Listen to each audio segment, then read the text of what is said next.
Report पेश कर रही हैं महनाज फरहत फ़खर न्यूज़ पे। पाकिस्तान तहरीक इंसाफ डिवीज़न मीरपुर खास के सदर आफ्ताब कुरैशी का वीडियो पैगाम। कल बरोज़ इतवार शाम 4 बजे इंसाफ हाउस पर पुरअमन एहतजाज किया जाएगा। 8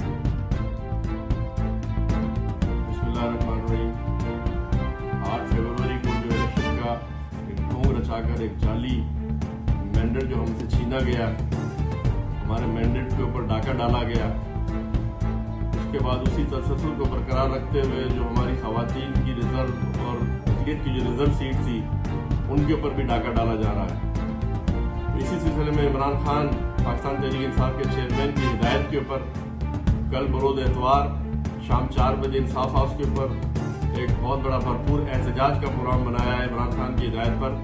तो मेरे जितने भी मीरपुर खास के गैयूर अवाम हैं, पाकिस्तान तहरीक इंसाफ के ज़िम्मेदारान, वर्कर्स, टाइगर्स और तमाम वीक्स के ज़िम्मेदारान से गुजारिश है कि इस प्रोग्राम के अंदर ज़्यादा से ज़्यादा तादाद में शिरकत करके इमरान खान का साथ दें, पाकिस्तान का साथ दें।